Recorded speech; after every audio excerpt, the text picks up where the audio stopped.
our friend Jonathan Cho getting a sit down. I think he was in Florida with border czar Tom Homan. I just had to play a couple clips from it today. I'm still waiting for Tom Homan to come to Portland. He already promised to come to Portland. He hasn't come yet, but now he says he's coming to Seattle too. So I don't know how long it'll take, but here's a clip of his interview with Jonathan Cho. Antifa and all the rest of those assholes are not going to bully me. I'm going to Portland and I'm going to Seattle.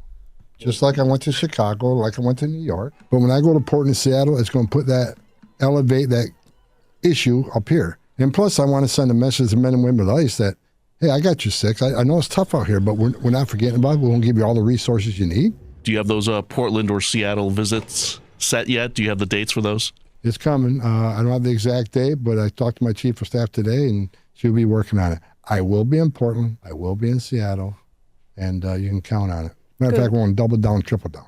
Love it. We want you here. I want you next to me in studio, Tom Homan, talking about what's been happening. But again, I think there's these, nationally, certainly Democrats are pushing back about what the Trump administration is doing in actually enforcing our immigration laws. But there is this added element in places like LA, all up and down the West Coast, LA, Portland, Seattle, where there is this violent element pushing back against. It's one thing to just share your opinion that you don't like what the president is doing. It's another thing to get violent, to attack ICE agents.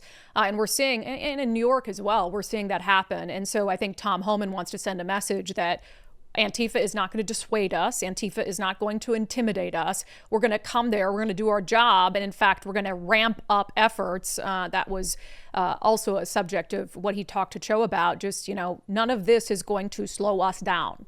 When you started these targeted arrests earlier this year, you knew it was always going to be a risk, but did you think it was going to get this bad for your agents? I said from day one, as soon as he won the presidency, the vilification of ICE and Border Patrol are going to start immediately.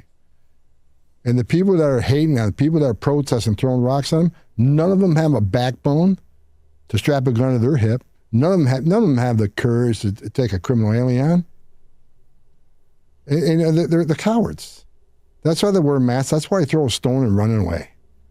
They probably live in their mother's basement, got nothing other to do than go hate on ICE. But bottom line is, we're not going to stop doing this job.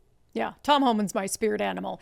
But again, it's not just about Antifa. And I really need to make sure that every time we talk about this, I'm not just chalking up this violent resistance to, the fancies of some 20-somethings who do live in their parents' basements, who are Nepo babies and just trying to find meaning in their life, and a lot of them mentally unstable, because they're being fueled by some of the most powerful politicians in our state. We played the clips last week from Attorney General Nick Brown, the state's chief law enforcer.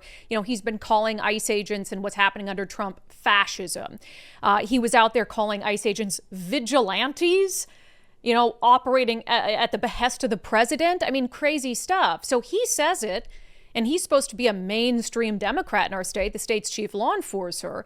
And so you have these people in very powerful positions who are fueling the unhinged behavior of factions like Antifa. And so it's not just a fringe. It is the collective, really at this point, mainstream Democratic Party that is causing this violent pushback toward lawful immigration enforcement. And is it perfect and is it pretty? No, I'll acknowledge that. I'll be the first one to acknowledge that. There's some aspects of it, like their daily quotas, so to speak, that I think is creating a more messy situation for ICE agents than need to exist. We're going to talk later in the show about, concerns about the agricultural industry and sector and what might need to happen there and what President Trump is mulling. So it's not perfect and it's not pretty, but we wouldn't be in this situation if it weren't for 4 years of open borders under Biden. And you don't see Democrats really looking back and looking in a mirror and saying, man, maybe we shouldn't have allowed that and excused it and covered up for it in the way we did.